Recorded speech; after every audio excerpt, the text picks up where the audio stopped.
Hi, welcome to Geetanjali YouTube channel. Bharat ದೇಶದಲ್ಲಿ ಕರ್ನಾಟಕ ರಾಜ್ಯವು ಕೂಡ ಒಂದು.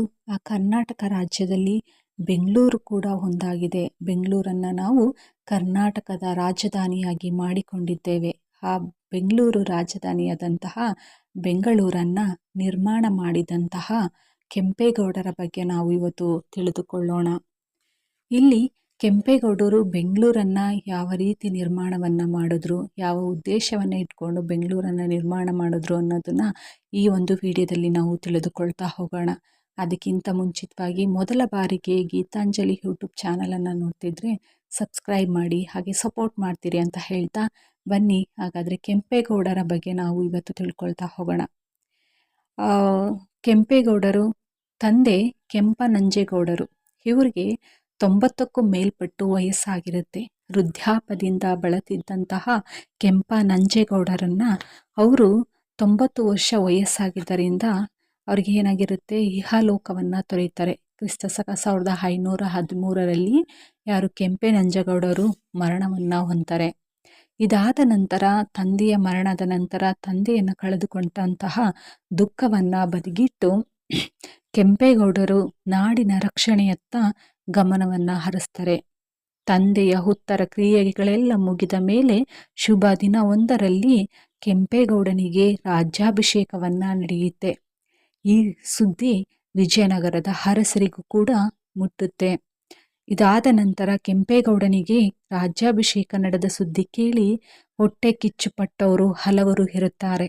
ಅವರಲ್ಲಿ ಮುಖ್ಯರಾದವರೆಂದರೆ ಶಿರ್ಯ, ಸೋಲೂರು, ಚನ್ನಪಟ್ಟಣಗಳ ಪಾಳೆಗಾರರು ಕೂಡ ಪ್ರಮುಖರಾಗಿದ್ದಾರೆ. ಕೆಂಪೇಗೌಡರ ಯಲಹಂಕ ನಾಡ ಪ್ರಭುಗಳಾದಂತಹ ಯಲಹಂಕದಲ್ಲಿ 30,000 ವರಹಗಳ ವಾರ್ಷಿಕ ಆದಾಯವಿರುತ್ತೆ. ಎಲ್ಲಿ ಯಲಹಂಕ ನಾಡಿನ ಒಡೆಯನಾಗಿದ್ದಂತಹ ಕೆಂಪೇಗೌಡನನ್ನು ಕಂಡು ಅವರೆಲ್ಲರೂ ಕೂಡ ಏನಾದರೂ ಒಂದು ನೆಪ ಮಾಡಿ ಕೆಂಪೇಗೌಡನನ್ನು ನಾಶ ಮಾಡಬೇಕೆಂದು ಹಠವನ್ನು ತೊಟ್ಟಿರ್ತಾರೆ. ಯಲಹಂಕ ಒಂದು 30,000 ವರಹಗಳ ವಾರ್ಷಿಕ ಆದಾಯವಾಗಿರುತ್ತೆ. ಈ ಕಾರಣದಿಂದ ಕೆಂಪೇಗೌಡನನ್ನು ನಾಶ ಮಾಡಬೇಕೆಂದು ಪಣ ತೊಟ್ಟಿರ್ತಾರೆ. ಇದರಲ್ಲಿ ಹೊಳವನಹಳ್ಳಿ, ದೊಡ್ಡಬಳ್ಳಾಪುರ ಮತ್ತು ಚಿಕ್ಕಬಳ್ಳಾಪುರ ಈ ಊರುಗಳ ಪಾಳೆಗಾರರು ಒಟ್ಟಾಗಿ ಗುಟ್ಟಿನಲ್ಲಿ ಸಂಚನ್ನು ನಡೆಸ್ತಿರ್ತಾರೆ. ಸೋಲೂರು, ಚನ್ನಪಟ್ಟಣ ಮತ್ತು ಕುಣಿಗಲ್ ಪಾಳೆಗಾರರು ಯಲಹಂಕವನ್ನು ಒಟ್ಟಾಗಿ ಸೇರಿ ಸರ್ವನಾಶ ಮಾಡಬೇಕೆಂದು ಹವಣಿಸಿರ್ತಾರೆ. ಈ ಮುತ್ತಿಗೆಗೆ ಚನ್ನಪಟ್ಟಣದ ಜಗದೇವರಾಯನೇ ಮುಖಂಡರಾಗಿರ್ತಾರೆ. ಕುಣಿಗಲ್ ಮತ್ತು ಸೋಲೂರಿನ ಪಡೆಗಳು ರಾಮಗಿರಿಯನ್ನ ಮುತ್ತಬೇಕೆಂದು ಹೊಳವನಹಳ್ಳಿ ಮತ್ತು ದೇವನಹಳ್ಳಿ ಪಡೆಗಳು ಶಿವಗಂಗೆಯನ್ನ ಮುತ್ತಬೇಕೆಂದು ತೀರ್ಮಾನವನ್ನ ಮಾಡ್ತಾರೆ. ಇದರಂತೆ ಒಂದು ಅಮಾವಾಸ್ಯೆಯಂದು ಶತ್ರುಗಳ ಸೈನ್ಯದೊಡನೆ ರಾಮಗಿರಿ ಹಾಗೂ ಶಿವಗಂಗೆಯ ಬಳಿ ಬಂದು ಬೀಡು ಬಿಡ್ತಾರೆ. ಈ ವಿಷಯ ಶಿವಗಂಗೆ ಹಾಗೂ ರಾಮಗಿರಿಯ ಯಲಹಂಕ ನಾಡಿನ ಪ್ರಮುಖ ಸ್ಥಳವಾಗಿದ್ದರಿಂದ ಈ ಶತ್ರುಗಳ ಮುತ್ತಿಗೆ ಹಾಕಲು ಮುಖ್ಯ ಕಾರಣವಾಗುತ್ತೆ. ಈ ವಿದ್ಯಮಾನಗಳ ಇಲ್ಲದಂತಹ ಕಾಲದಲ್ಲಿ ಗೂಢಾಚಾರರ ಮೂಲಕ ಕೆಂಪೇಗೌಡನಿಗೆ ಈ ವಿಷಯ ತಿಳಿಯುತ್ತೆ. ಕೂಡಲೇ ಕೆಂಪೇಗೌಡನು ಎಚ್ಚೆತ್ತುಕೊಂಡು ತನ್ನ ಸ್ವಂತ ದಳದವರಿಗೆ ಸೂಚನೆಯನ್ನ ನೀಡ್ತಾರೆ. ಅವರು ತಮ್ಮ ಕೈ ಕೆಳಗಿನ ಸೈನಿಕರಿಗೆ ಯುದ್ಧಕ್ಕೆ ಸಿದ್ಧವಾಗಲು ಆಜ್ಞೆಯನ್ನ ನೀಡ್ತಾರೆ. ಶೀಘ್ರದಲ್ಲೇ ಸಮಸ್ತ ಸೈನಿಕರು ಯುದ್ಧಕ್ಕೆ ಸನ್ನದ್ಧಾಗ್ತಾರೆ, ಅಂದರೆ ಯುದ್ಧಕ್ಕೆ ಸಜ್ಜನ್ನ ಹಾಕ್ತಾರೆ. ತದನಂತರ ಕೆಂಪೇಗೌಡನು ಕುದುರೆಯ ಮೇಲೆ ಕುಳಿತು ರಣದುದುಂಬಿಯನ್ನ ಮೊಳಗಿಸ್ತಾರೆ. ದಂಡು ಹೊರಟಿತು, ಎಡಬಿಡದೆ ಸಾಗುತ್ತಾ ರಾಮಗಿರಿಯನ್ನ ಸೇರುತ್ತೆ. ಕೂಡಲೇ ಕೆಂಪೇಗೌಡನ ಸೈನ್ಯ ಇಷ್ಟು ಬೇಗ ಬರಬಹುದೆಂದು ಅಲ್ಲಿ ಬೀಡು ಬಿಟ್ಟಿದ್ದಂತಹ ಜಗದೇವರಾಯನಿಗಾಗಲಿ ಕುಣಿಗಲ್ ಪಾಳೆಯಗಾರನಾಗಲಿ ನಿರೀಕ್ಷೆ ಇರಲಿಲ್ಲ. ಅವರು ಎಚ್ಚೆತ್ತು ಯುದ್ಧಕ್ಕೆ ಅಣಿಯಾಗುವಷ್ಟರಲ್ಲಿ ಕೆಂಪೇಗೌಡನ ಸೈನಿಕರು ಅವರನ್ನು ಸುತ್ತುಗಟ್ಟಿರ್ತಾರೆ. ಕೆಲವು ಆಯಾಸವಾಗಿ ಗೌಡನ ಪಡೆಯವರಿಗೆ ಲಭಿಸುತ್ತೆ. ಕುಣಿಗಲ್ ಪಾಳೆಯಗಾರನು ಜಗದೇವರಾಯನು ತಮ್ಮ ಸೈನ್ಯವನ್ನು ಇದ್ದಲ್ಲಿಯೇ ಬಿಟ್ಟು ಪರಾರಿಯಾಗ್ತಾರೆ. ಇತ್ತ ಹೊಳವನಹಳ್ಳಿ ಪಡೆಯವರಿಗೂ ಇದೇ ಗತಿ ಆಗುತ್ತೆ. ಯಲಹಂಕದ ಉತ್ತರ ದಿಕ್ಕಿನಲ್ಲಿದ್ದ ಒಂದು ದೊಡ್ಡ ಬಯಲಿನಲ್ಲಿ ಕೆಂಪೇಗೌಡನು ಅವರನ್ನು ಸಂಧಿಸಿ ಹೋರಾಡಿ ಅವರನ್ನ ಸದೆಬಡೆದು ಹಿಂದಕಟ್ತಾರೆ. ಹೀಗೆ ಎರಡು ಕಡೆಯಲ್ಲಿಯೂ ಕೂಡ ಜಯಬೇರಿ ಹೊಡೆದು ಕೆಂಪೇಗೌಡನು ಹೆಮ್ಮೆಯಿಂದ ಯಲಹಂಕಕ್ಕೆ ಹಿಂದಿರುಗ್ತಾರೆ. ಕೆಂಪೇಗೌಡನ ಮದ್ದಿನ ಮನೆ ರಾಮಗಿರಿಯಲ್ಲೇ ಇರುತ್ತೆ. ಇದು ಸೈನಿಕರಿಗೆ ಅಗತ್ಯವಾದಂತಹ ಆಯುಧಗಳನ್ನು ತಯಾರಿಸುವ ದೊಡ್ಡ ಕಾರ್ಖಾನೆಯು ಕೂಡ ಇಲ್ಲಿಯೇ ಇರುತ್ತೆ. ಈ ಕಾರಣದಿಂದಾಗಿ ರಾಮಗಿರಿಯನ್ನ ಕಾರ್ಖಾನೆ ಪಾಳ್ಯ ಎಂದು ಕರೆಯುವುದು ವಾಡಿಕೆ ಆಗಿರುತ್ತೆ.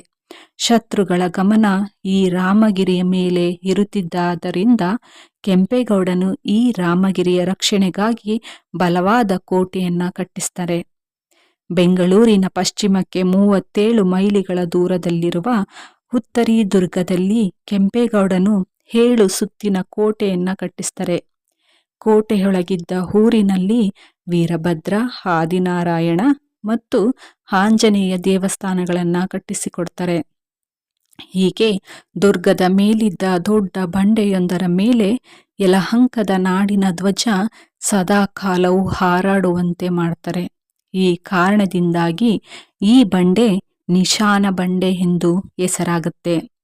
ರಾಮಗಿರಿ ಮತ್ತು ಹುತ್ತರಿ ದುರ್ಗಗಳ ಜೊತೆಗೆ ಶಿವಗಂಗೆ ಬೆಟ್ಟದ ಕಡೆಗೂ ಕೆಂಪೇಗೌಡನು ಗಮನವನ್ನ ನೀಡ್ತಾರೆ. ಅಲ್ಲಿಯೂ ಸಹ ಶತ್ರುಗಳ ನಿವಾರಣೆಗಾಗಿ ಬಲವಾದ ವ್ಯವಸ್ಥೆ ಮಾಡಿರ್ತಾರೆ. ಹೀಗೆ ಯಲಹಂಕ ನಾಡಿನ ಎಲ್ಲ ದುರ್ಗಗಳಲ್ಲಿಯೂ ಕೂಡ ಪ್ರಸಿದ್ಧ ಪುರ ಪಟ್ಟಣಗಳಲ್ಲಿಯೂ ಕೂಡ ರಕ್ಷಣಾ ವ್ಯವಸ್ಥೆಗಳನ್ನ ಅಚ್ಚುಕಟ್ಟಾಗಿ ನಡೆಸ್ತಾರೆ. ಈ ವಿಚಾರಗಳೆಲ್ಲ ಅರಿತು ಶತ್ರುಗಳು ಭೀತಿ ಕೊಡ್ತಾರೆ. ಕೆಂಪೇಗೌಡನು ಯುದ್ಧದಲ್ಲಿ ಹೆದರಿಸಿ ಸೋಲಿಸುವುದು ಸಾಧ್ಯವಿಲ್ಲವೆಂಬುದು ಅವರಿಗೆ ಖಚಿತವಾಗುತ್ತೆ. ಏನಾದರೂ ಚಮತ್ಕಾರದಿಂದ ಕೆಂಪೇಗೌಡನನ್ನ ಸೋಲಿಸಬೇಕೆಂದು ಅವರೆಲ್ಲರೂ ಕೂಡ ಹವಣಿಸ್ತಾರೆ. ಆದರೆ ಹೀಗಿರುವಾಗ ವಿಜಯನಗರದ ಅರಸನಾಗಿದ್ದ ಕೃಷ್ಣದೇವರಾಯನು ಸ್ವರ್ಗಸ್ಥನಾಗ್ತಾರೆ. ಅಂದ್ರೆ ಕೃಷ್ಣದೇವರಾಯರು ಮರಣವನ್ನ ಹಪ್ತಾರೆ. ಅವನ ತಮ್ಮ ಅಚ್ಯುತರಾಯನಿಗೆ 1529ರಲ್ಲಿ ಪಟ್ಟಾಭಿಷೇಕವಾಗತ್ತೆ. ಯಾರಿಗೆ? ಕೃಷ್ಣದೇವರಾಯನ ತಮ್ಮ ಅಚ್ಯುತರಾಯರಿಗೆ 1529ರಲ್ಲಿ ಪಟ್ಟಾಭಿಷೇಕವಾಗತ್ತೆ. ಈ ಹೊಸ ಅರಸನಿಗೆ ಯಲಹಂಕ ನಾಡಿನ ಗೌಡರಲ್ಲಿ ತುಂಬಾ ಗೌರವವಿರುತ್ತೆ. ಅಚ್ಯುತರಾಯನ ಪಟ್ಟಾಭಿಷೇಕದ ಸಂದರ್ಭದಲ್ಲಿ ಕೆಂಪೇಗೌಡನು ಅತಿಥಿಯಾಗಿ ವಿಜಯನಗರದ ರಾಜಧಾನಿಗೆ ಹೋಗಿರ್ತಾರೆ. ಆಗ ಅಚ್ಯುತರಾಯನು ಕೆಂಪೇಗೌಡನನ್ನ ವಿಶ್ವಾಸದಿಂದ ಕಂಡು ಆದರಿಸಿ ರಾಚೋಚಿತವಾಗಿ ಉಡುಗೊರೆಗಳನ್ನು ನೀಡಿ ಗೌರವಿಸ್ತಾರೆ. ಅಲ್ಲದೆ ಕೆಂಪೇಗೌಡನ ಶತ್ರು ನಿಗ್ರಹ ನೀತಿಯನ್ನ ಬಾಯ್ತುಂಬ ಹೊಗಳಿ ತನ್ನ ಮೆಚ್ಚುಗೆಯನ್ನ ವ್ಯಕ್ತಪಡಿಸ್ತಾರೆ. ಹೀಗೆ ವಿಜಯನಗರದ ಅರಸರ ವಿಶ್ವಾಸಕ್ಕೆ ಪಾತ್ರನಾದ ಕೆಂಪೇಗೌಡನಿಗೆ ಧರ್ಮವೀರ ಎಂಬ ಬಿರುದನ್ನ ನೀಡಿ ಗೌರವಿಸ್ತಾರೆ. ಹೀಗೆ ಯಲಹಂಕ ನಾಡಿನ ಮುಖ್ಯ ಪಟ್ಟಣ ಯಲಹಂಕವೇ ಆಗಿರುತ್ತೆ. ಅರ್ಥಾತ್ ಯಲಹಂಕ ನಾಡಿನ ಪ್ರಭುಗಳ ರಾಜಧಾನಿ ಯಲಹಂಕವೇ.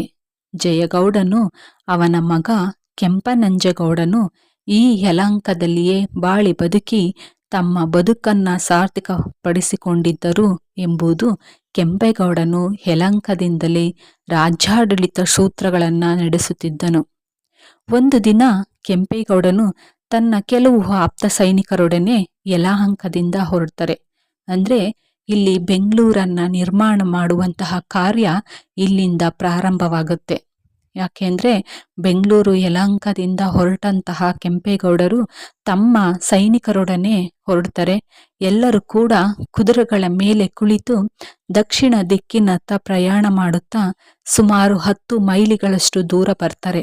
ಅಲ್ಲಿ ಶಿವನ ಸಮುದ್ರವೆಂಬ ಹಳ್ಳಿ ಸಿಗುತ್ತೆ. ಈ ಶಿವನ ಸಮುದ್ರವೆಂಬ ಗ್ರಾಮದ ವಾಯುವ್ಯ ಮೂಲೆಯಲ್ಲಿ ಹೆಬ್ಬಾಳದ ಹೊಳಗೇರಿಗೆ ದಕ್ಷಿಣದಲ್ಲಿ ಒಂದು ಸಣ್ಣ ಹಳ್ಳಿ ಇರುತ್ತೆ.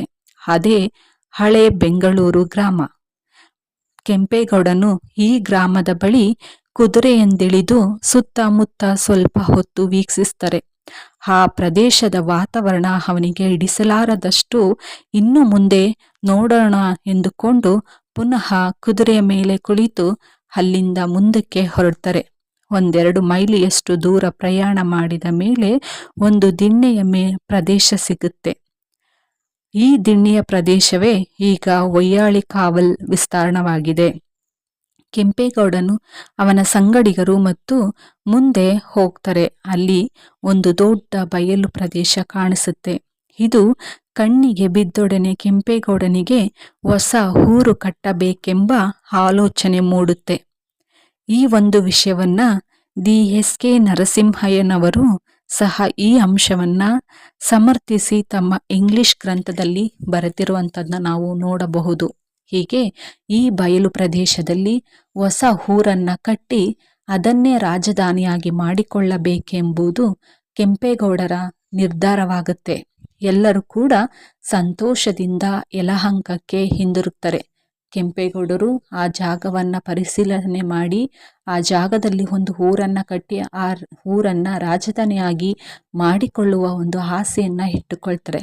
ತದನಂತರ ಹೊಸ ರಾಜಧಾನಿಯ ಸ್ಥಾಪನೆಗೆ ಶಂಕುಸ್ಥಾಪನೆಯನ್ನ ಮಾಡ್ತಾರೆ. ಅಂದ್ರೆ ಆ ನೋಡಿದಂತಹ ಪ್ರದೇಶದಲ್ಲಿ ಹೊಸ ರಾಜಧಾನಿಯನ್ನ ಕಟ್ಟಬೇಕೆಂಬ ಒಂದು ಉತ್ಸಾಹದಿಂದ ರಾಜನೆಯ ಸ್ಥಾಪನೆಯನ್ನು ಶುಭ ದಿನವೊಂದನ್ನು ಗೊತ್ತುಪಡಿಸ್ತಾರೆ.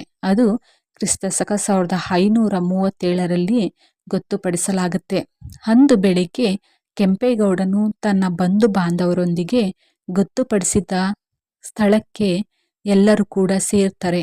ಈ ಸ್ಥಳದಲ್ಲಿ 4 ದಿಕ್ಕುಗಳಭಿಮುಖವಾಗಿ ನೇಗಿಲಿಗೆ ಕಟ್ಟಿದ, ಅಂದ್ರೆ 4 ದಿಕ್ಕುಗಳಿಗೆ ಏನ್ ಮಾಡ್ತಾರೆ, ಹಸುಗಳಿಗೆ ಅಥವಾ ದನಗಳಿಗೆ ಅಥವಾ ಎತ್ತುಗಳಿಗೆ ನೇಗಿಲನ್ನ ಕಟ್ಟಿ 4 ದಿಕ್ಕುಗಳಲ್ಲೂ ಕೂಡ ನಿಲ್ಲಿಸ್ತಾರೆ.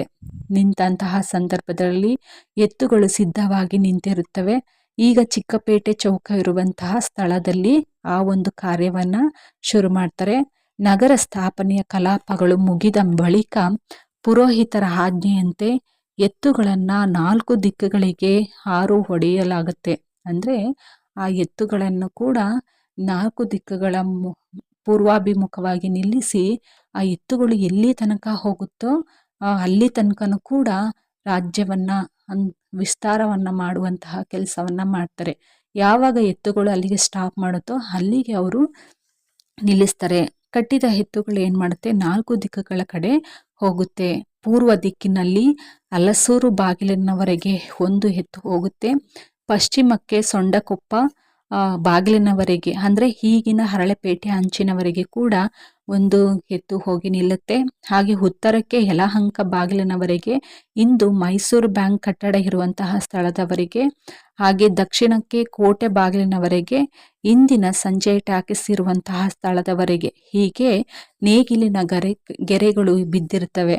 ಆ ನೇಗಿಲಿನ ಗೆರೆಗಳ ಆಧಾರದ ಮೇಲೆ ಅವ್ರು ಏನ್ ಮಾಡ್ತಾರೆ, 4 ದಿಕ್ಕುಗಳಲ್ಲೂ ಕೂಡ ಬಾಗಿಲನ್ನ ನಿರ್ಮಿಸಿ ಕೋಟೆಗಳನ್ನ ನಿರ್ಮಿಸುವಂತಹ ಕೆಲಸವನ್ನ ಮಾಡ್ತಾರೆ. ಹೀಗಾಗಿ ಮುಂದೆ ಇದೇ ಗೆರೆಗಳನ್ನ ಅನುಸರಿಸಿ ಮುಖ್ಯ ರಸ್ತೆಗಳ ನಿರ್ಮಾಣ ಮಾಡುವಂತಹ ಕೆಲಸವನ್ನ ಕೆಂಪೇಗೌಡರು ಮಾಡ್ತಾರೆ.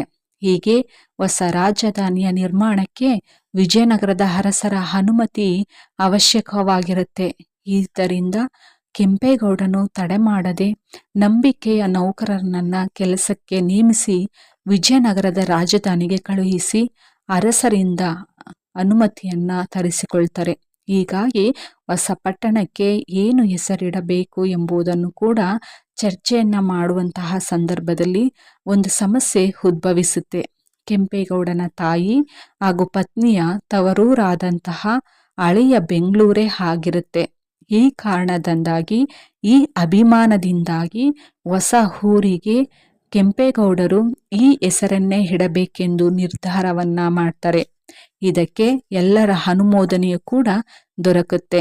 ಆಗ ಪುರೋಹಿತರು ಹೊಸ ಪಟ್ಟಣಕ್ಕೆ ಮಂತ್ರಪೂರ್ವಕವಾಗಿ ಬೆಂಗಳೂರು ಎಂದೇ ನಾಮಕರಣವನ್ನ ಮಾಡ್ತಾರೆ. ಹೀಗಾಗಿ ಬೆಂಗಳೂರು ಎಂಬುದು ನಾಮಕರಣವನ್ನ ಆಗುತ್ತೆ. ಹೀಗೆ ಬೆಂಗಳೂರು ಎಂಬ ಹೆಸರು ಪ್ರಚಲಿತಕ್ಕೆ ಬರುತ್ತೆ. ಹೀಗೆ ಕೆಂಪೇಗೌಡನು ತನ್ನ ಕುಟುಂಬದವರನ್ನ ಹೊಸ ರಾಜಧಾನಿಗೆ ಕರೆಸಿಕೊಂಡನು. ಯಲಹಂಕದಿಂದ ವಲಸೆ ಬಂದ ಜನಗಳಿಗೆ ಹೊಸ ಪಟ್ಟಣದಲ್ಲಿ ನಿವೇಶನಗಳನ್ನ ನೀಡಲಾಗತ್ತೆ. ರಾಜ ಬೀದಿಗಳು ನಿರ್ಮಾಣವಾಗ್ತವೆ. ಗೌಡನು ನೆರೆ ಊರುಗಳಿಂದ ನೆರೆ ರಾಜ್ಯಗಳಿಂದ ವೃತ್ತಿ ಬಾಂಧವರನ್ನ ಕರೆಸಿ ಅವರವರ ವೃತ್ತಿಗನುಸಾರವಾಗಿ ಪೇಟೆಗಳನ್ನು ವಿಂಗಡಿಸಿ ಅವರನ್ನು ನೆಲೆಗೊಳಿಸ್ತಾರೆ.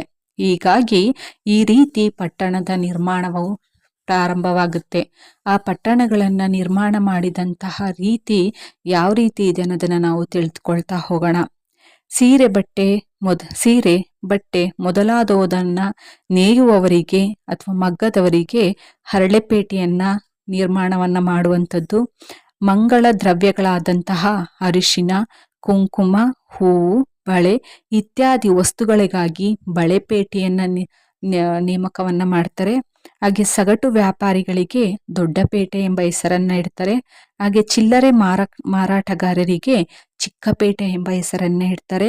ಅಕ್ಕಿ ವ್ಯಾಪಾರಿಗಳಿಗೆ ಅಕ್ಕಿಪೇಟೆ ಎಂದು ಹೆಸರಿಡುವಂಥದ್ದು. ರಾಗಿ ಮಾರಾಟ ಮಾಡುವವರಿಗೆ ರಾಗಿಪೇಟೆ, ಕುಂಬಾರರಿಗೆ ಕುಂಬಾರಪೇಟೆ. ಹೀಗೆ ವೃತ್ತಿಗಳ ಅನುಸಾರವಾಗಿ ಪೇಟೆಗಳನ್ನು ನಿರ್ಮಾಣವನ್ನು ಮಾಡ್ತಾರೆ. ಹೀಗಾಗಿ ವ್ಯಾಪಾರಸ್ಥರಿಗೆ ಹೆಚ್ಚಿನ ಸೌಲಭ್ಯಗಳು ದೊರೆಯುತ್ತವೆ.